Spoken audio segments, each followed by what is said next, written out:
Hold right there, 1 sec. Let's go to 31. Bowie. It's okay.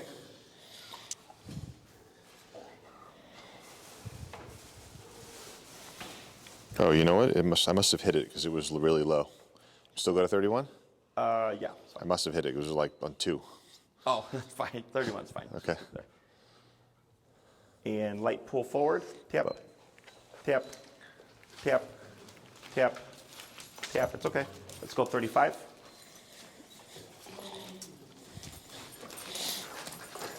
Tap. Bowie. Tap. Tap. There he goes. Good. It's heartbreaking. That's right. Go ahead and turn. Yep. Just keep forward. Tap. Tap. You got it. Good. And it's just fix your leash. Come here, buddy. Good. And forward. Good boy. Good boy. Good. Slow turn. Good turn. Good. And Good forward. boy. Good. Good boy. Keep forward. Tap. Tap. Good. Keep forward. Good. Slow turn. Good turn. Keep forward. Yep, just keep forward. Now tap. Good. Tap. Keep forward. Tap. Tap. Tap. It's okay. Tap.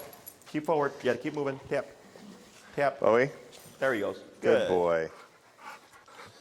You got it. Keep forward. Good boy. Slow turn. Good boy. Good. Is it okay I tell him good boy? Yeah, that's fine. Just keep forward. Good. Tap forward. Yep, keep forward. Tap. Tap. You got it. Now, yep. Come on, buddy. This is the hard part. Once you get through this, it's going to be easier. Tap Okay. forward. Good. Keep forward. Excellent. Good. Good boy. You're okay. Good. Slow turn. Good turn. Good turn, buddy. Good. Better. Good. Slow turn. Good turn. Yep. Keep forward. Keep forward. Tap. There he goes. Good. Better. Good boy. Forward. Good boy. Slow turn. Good turn. Slow walk. Keep forward. Slower. Turn. Yep. Keep forward. Tap. Tap. Keep forward. Tap. There he goes. Good. Better. Good boy. Slow turn. Good turn. Keep forward. Good. Slow walk. Slower. Stop right there. Excellent. We're going to pause right there. Okay? Okay. So I can see the progress. Can you see it? Of course. Where do you see the progress?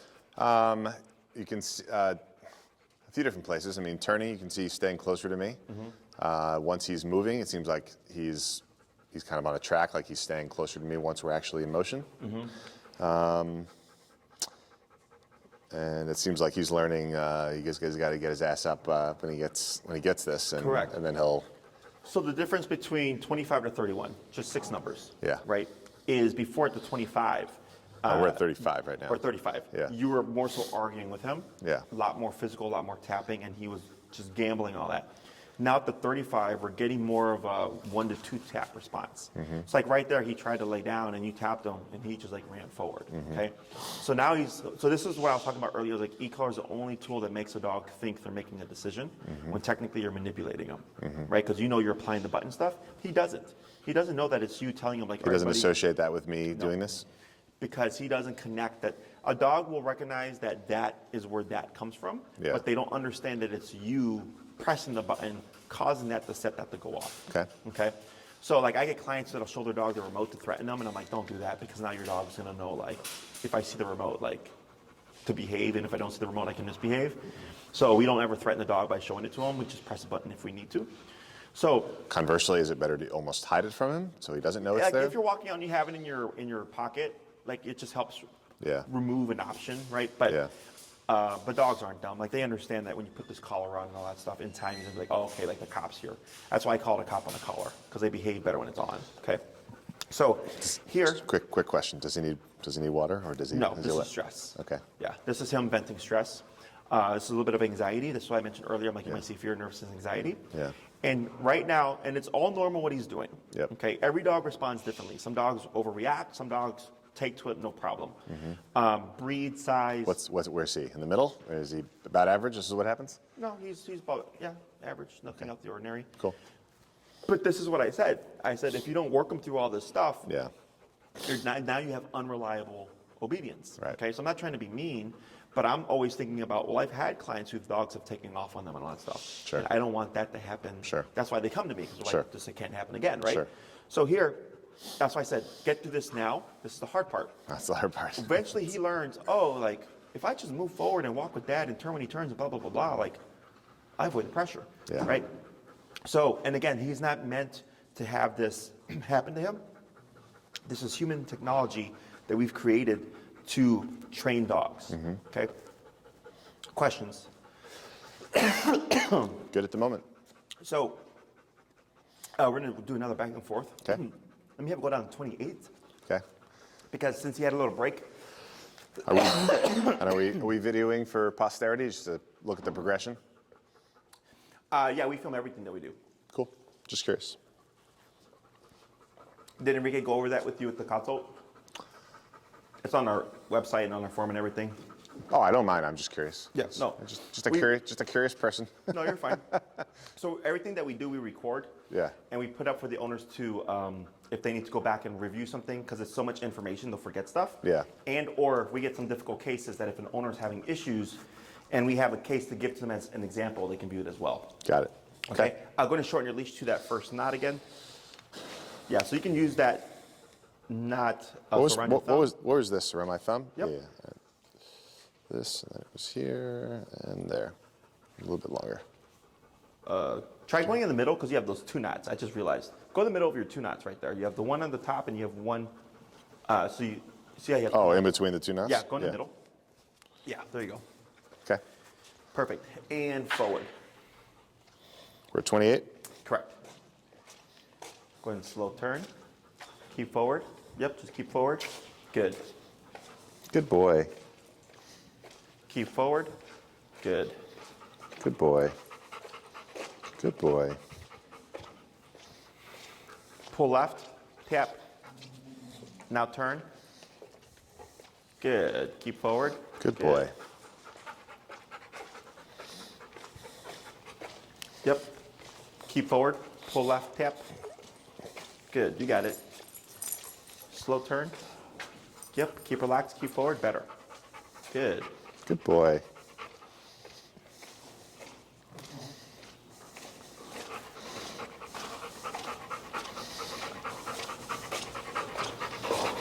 Slow turn. Good.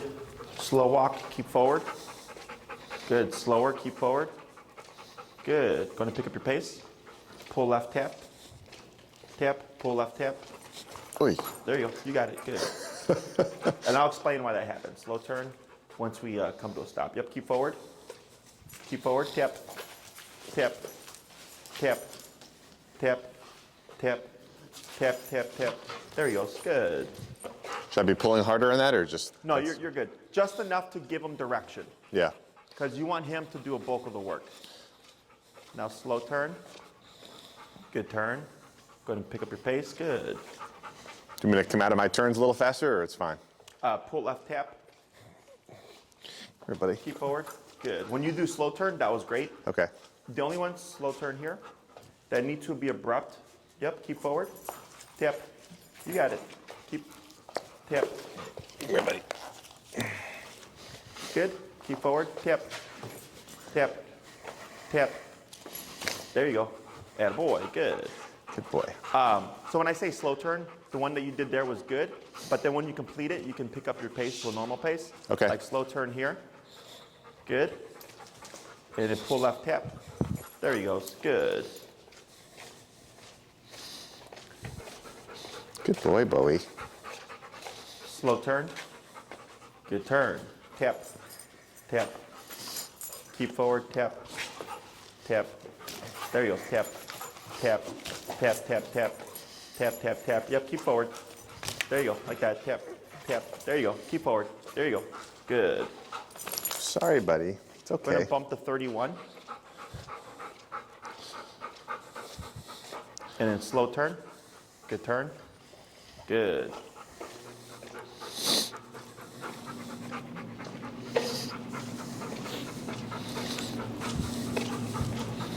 Slow turn. Good. Keep forward. Tap, tap, tap, tap, tap, tap, tap. Keep forward. Tap, tap, tap, tap. There you go. Keep forward. Now, yep, going to fix your leash. You can shorten it about another, probably go to the other knot. Yeah, right there. Good. Forward. Come on, buddy. Tap.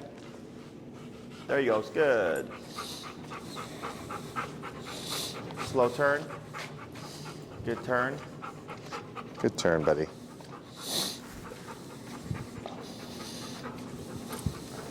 Good. Keep forward.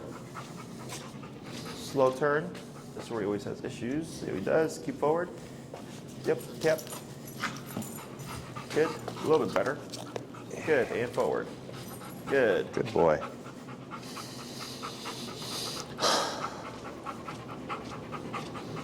Good. Slow turn. And slow walk. And stop. Very good. So for whatever reason, he's having problems here. Over there's not a problem. You think it's because there's more distractions over here? You're standing over here? You, really? Yeah, I mean, there's me. Earlier when you were walking and he was coming this way, Yeah. it's because of everything that happened right there. Okay, so what we're wanting him to learn is that that's not a bad space. It's where he puts himself that's bad.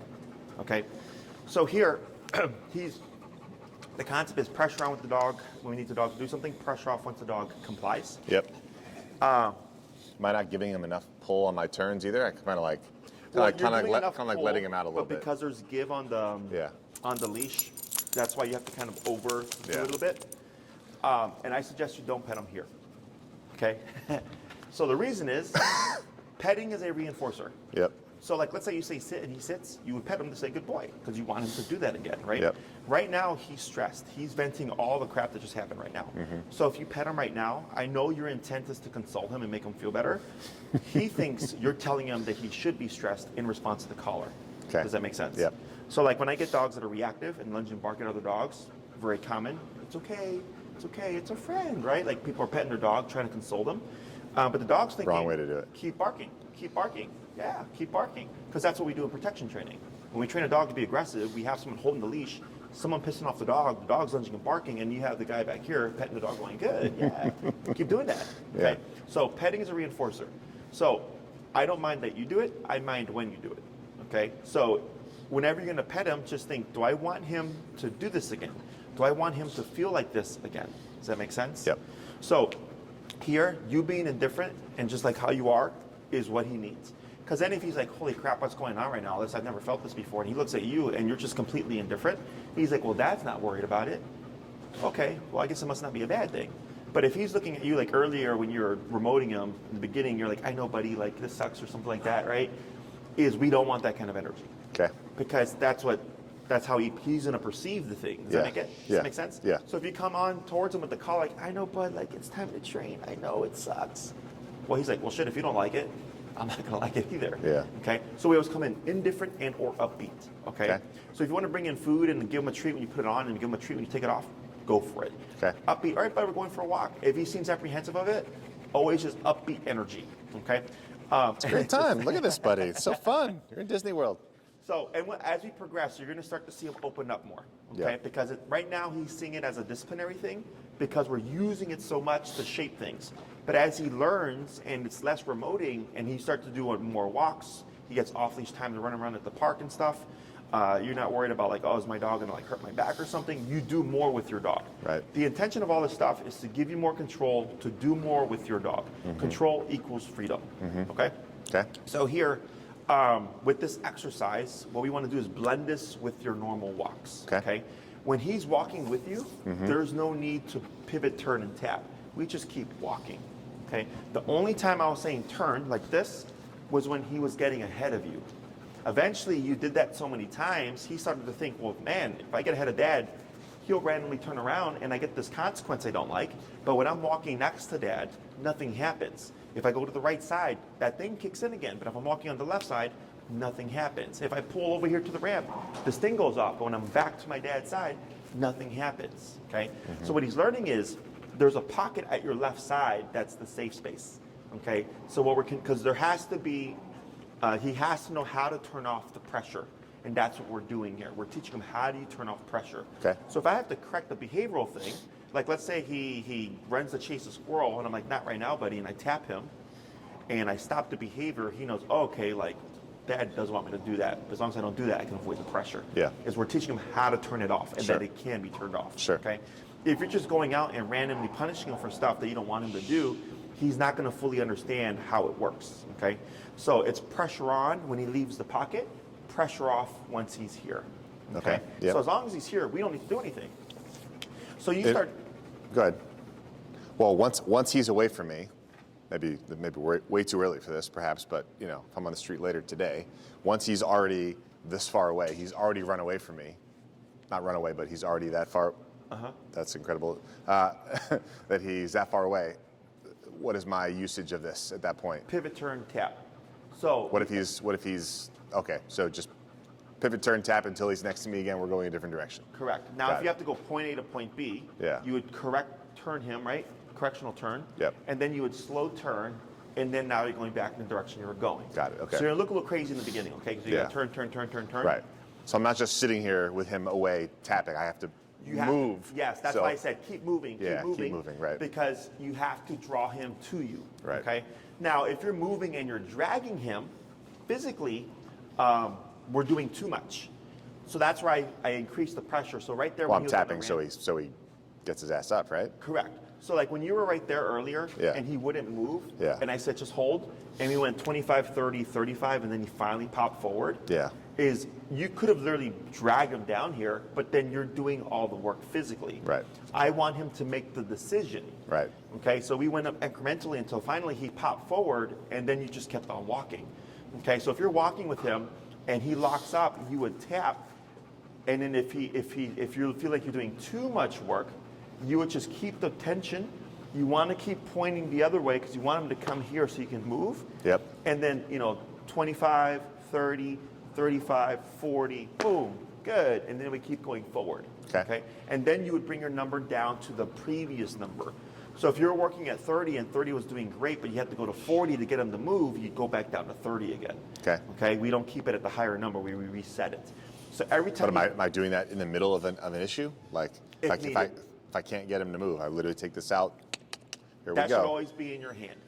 Okay. Because like let's say he passes you. Yeah. And you go to correct him, and then you're pulling this out. Yeah. Plus, you don't know if when you pull it out, maybe you turn the dial, maybe you're Yeah. turning up higher, maybe you turn it up, turn it down lower. Yeah. Is you want to just keep it in your hand ready, because if there's always a delay in your correction, he's gonna be slow. Okay. Okay, because it's gonna take you 2 to 3 seconds before you're ready, Yeah. and then he has to respond. Where we want it to be instantaneous. But if I'm having an issue on the street, he's lying down, he won't get up. To my hand, turn it up 30, whatever, 35, and then as soon as we're moving again, back down to steady state. Correct. Yeah. Do we know what my number is yet? Because we've been playing around Probably with this. around like 25 to 35, which is the average. Okay. Okay. But that's in a quiet environment. Yeah. Okay. So that number may change when you're outside. Yeah. So I had my 3 tap rule and then my 3 correction rule. When we were trying to find his number earlier, we were doing 15 tap tap tap, no response. 20 tap tap tap, no response. 25 tap tap. Oh, there he goes. Yep. Right. So going forward, before you start your walks, let him potty first. Get that out the way. Step aside, shorten your leash like we did earlier, and then usually awake, so it makes it more obvious that when you hit the right number, you're probably going to see him walk to your side. Okay, because that's what he's learned today. He's learned when I feel this tap, go to Dad's left side. Okay. So the 3 tap rule is if I don't get a response by the 3rd tap, I bump it 3 to 5 levels. Okay. I usually do 5. He seems to be a little bit more sensitive, so you can do jumps of 3. And then I have my 3 correction rule, which is every turn and tap is 1 correction. Okay, so now when you go on your walk, he's already pottied, you found your number, let's say it's 25. You go for a walk, and he passes you. Turn and tap. Okay, now you're going the other way. Turn and tap because he passed you, go the other way. He's passing you again, turn and tap. That's now 3 corrections. Reset my count, go to 30. Okay. Turn and tap, turn and tap, turn and tap. He's still pulling ahead of me, reset my count, 35. Turn and tap, turn and tap, turn and tap. Boom, he comes to your side. and then you walk, and then you notice, man, ever since I hit 35, he's been walking at my side, no problem, right? So now say, okay, 35 might have been the working number for that particular walk, okay? And you're gonna do this before every single walk, okay? So in the beginning, let's say later tonight, go for a walk, 15, work your way up. Okay, I'm gonna start at 20, that seems to be working fine. You start your walk, turn tap, you keep bumping it, you land down 35, and then he's perfect. Make a mental note, the next morning, start at 15 again. Work your way up, okay? You're gonna do that every single walk. You're gonna start at 15 and then work your way up as needed. Always 15, even if I know that'll never help him? Correct. Okay. You're always gonna start at 15, okay? What's the reason if we know that 15 is nothing? Because we're trying to find consistencies. So like sometimes the dog's numbers will go higher. Yeah. So like it could be 35 today and then tomorrow it'll be 60. Okay. And it'll be 60 every day after that. In other cases, it'll be 35 and then after a few days it'll drop down to 20. Yeah. Okay. Is we're trying to figure out what is he going to need. So like let's say his number does dip, but you assume his number is 40, and he really just needs 20. Well, now you come out at 40. Yeah. And now it's too much. Am I making adjustments based on where I am too? Let's say I'm in my area versus Michigan Ave, which I wouldn't be on, but like am I resetting again? 15 might go to 60 on Michigan Ave, but it might go to 30 on Lincoln Park. But you would be doing the 3 correction rule and work your way up. So it'd be 30, 35, 40, 45, 50, 55, 60. Yeah. Right? And the reason why we're doing this is so that he learns, hey, the more I do this nonsense, it just keeps going up higher. So instead of just assuming 30 to 60 and then just kind of slamming the dog, it's very gradual. So we're not picking the number. He's picking the number. Right. Because if he would have done great at 20 and didn't do all the bucking around and the resistance, we'd be at 20. Yep. Does that make sense? Yeah. So, but that's how he's getting conditioned, because again, he's thinking, I can make life easier or I can make life harder. Yeah. Right? If I keep doing this bucking and pulling back and stuff, I'm gonna make life harder. But as long as I just move with dad, life is easier. What's the 3 correction rule? What are the turn and taps. Just turn and taps. So remember when I said turn and then tap, right? Yeah. Is whenever he passes you, and this is passing, okay? Most people tend to think this is okay, right? Around here, because the dog's not pulling that much. That's not correct. He should be here. His right shoulder to your left leg. Okay. Okay, which was where he was at towards the end. Yeah. Right? So when you walk with him with the completely slack leash, because that's why this is important, is he should be at your side, no tension. Okay, because now it's obvious, like, man, I got a completely slack leash, my dog's right next to me, right? And you walk for 20 minutes and he's right next to you, past dogs, past people, whatever, and he's just right there, and you're like, okay, 40 today, right? So then the next walk, reset, 15, work your way up, and then let's say you land at 35. Then the next walk, reset, 15, you work your way up, maybe you're at 45, right? So when I see you in a week, you're gonna say, hey, Jesse, when we hit around 40-ish, perfect, didn't have to turn anymore. I go, okay, now you can start your walks. And is the goal to do this with as few distractions as possible? Like in my area, I mean, I could walk outside, there might be 100 dogs out there. We're never going to find Lincoln University in Lincoln Park. Oh, okay. Is the goal to find a little bit of a normalcy to test out that number before we're in the middle of 100 dogs? It makes it easier for you. Like should I do like I have a long hallway before I get out? Should I be testing this in my hallway before we actually get outside? Just get outside. Yeah. Don't worry about any of the stuff until you get out. Let him potty first. Yeah. And then start your walk. Because if you try this in the hallway and you take too long or whatever, and he's like. Right. So even if he's pulling and all that before he gets to potty, just let him do it. Let him go to the bathroom first, then start this. Correct. And it's not going to impact your training. It's going to work backwards. One day you're going to walk out your front door and he's going to be right here. Okay. And how long is good for these walks to do this with? 3 20-minute walks would be ideal. 20 minutes in the morning, midday, and then before bed. Okay. Because dogs learn better in smaller chunks. Yeah. So that's why we did training, stopped, gave him a break. More training, stopped, gave him another break. Okay. Because he's thinking about everything that just happened right now. Yeah. And he's processing. The second time was much easier than the first time. Okay. He just was having issues for whatever reason in that corner. And you were going to tell me why he jumped on me? Where did it happen? He was jumping on my back over here, and you were going to say, here's why he's doing it. Yeah. It's all frustration. Okay. Because he doesn't want to do it, or he doesn't like the pressure, right? But that's why your movement is so important, because you're just like, nothing's going on.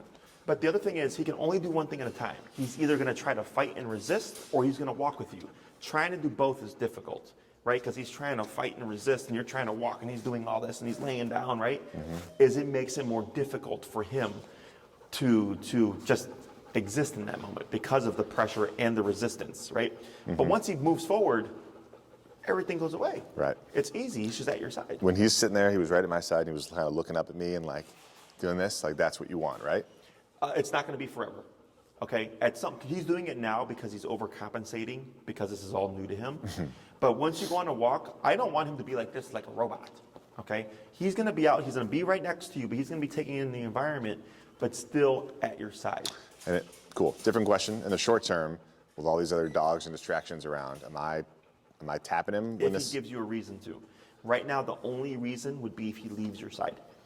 That's what I'm saying. If he leaves my side and goes to, if he sees any dog, he's basically running after them to play, right? Should I be correcting that 100% of the time? If we are in a healing exercise. So like, let's say you come out, he's potty, you've not started the exercise, and you're going to walk to like the park. Yeah. Okay.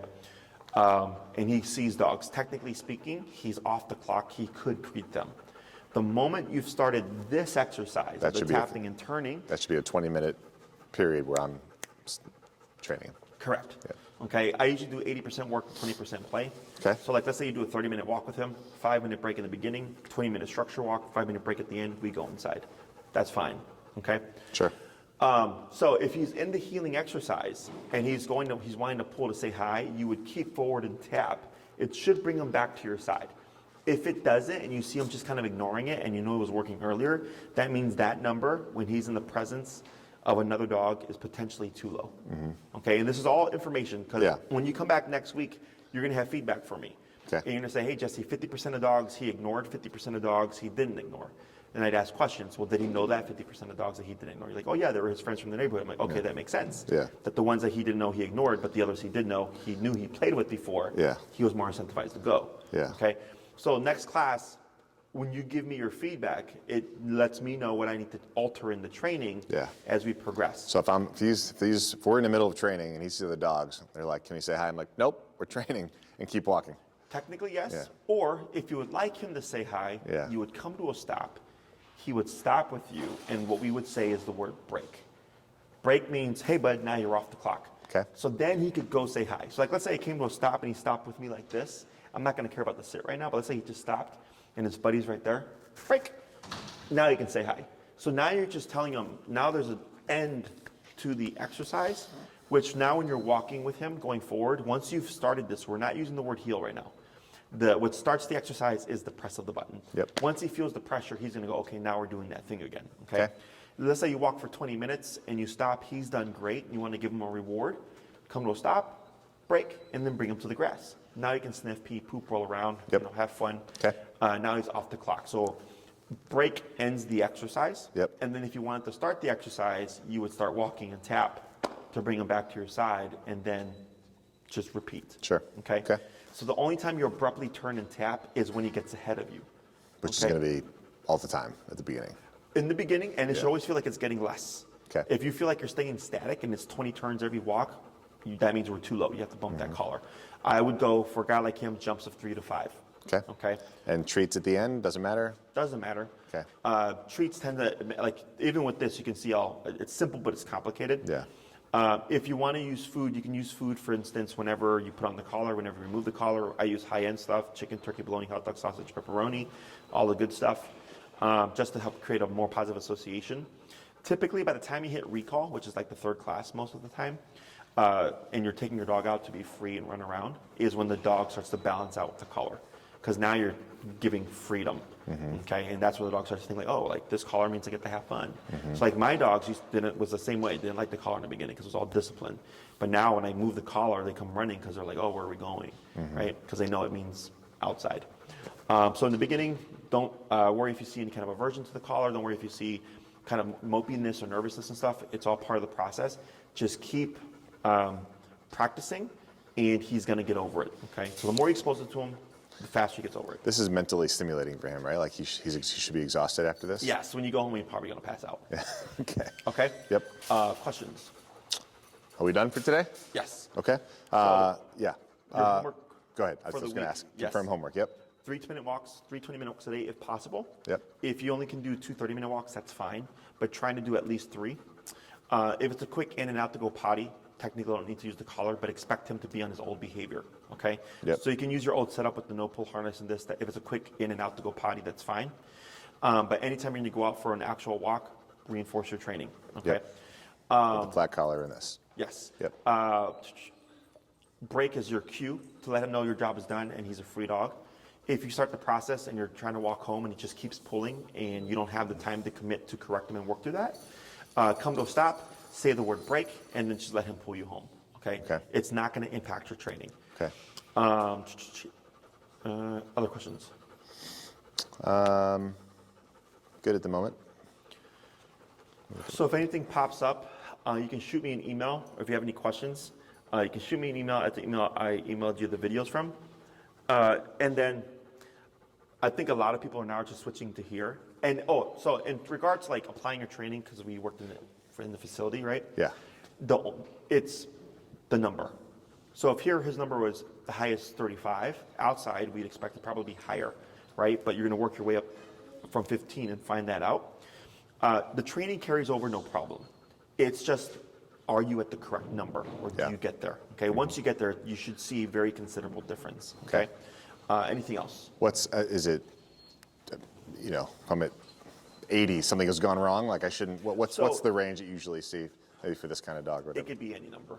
Okay. So if you are at 80 and you see no twitch of the neck, it's probably collar's it's probably not on, contact, right? or it's probably off. Yeah. So what I do is I grab the collar and I hit the pager function, the vibration. Yeah. If you hit pager and you don't feel anything vibrating, maybe the collar died, maybe it turned off. Should I be able to feel that now? Yeah, so go ahead and grab the collar, just hit pager. Like that. No. Just Okay. vibration. Okay, there's no stim there. Has no function in training. Pooper. It's just a 31. If I grab that and press the thing, would it? Like, is it? How bad is it? the 31. Yeah, like to a human. You put it on and feel it. I felt these things at max power. I mean, it's very uncomfortable. But 31 depends on the person's sensitivity, because everybody's sensitivity is different. Let me turn it down. Do it. Okay, I'll do that at home. Other questions? No. I'm good at the moment. Yeah, so he's probably going to want to pull out, which is fine for now because he's stressed. Yep. I'll grab your mic, and I got to get ready for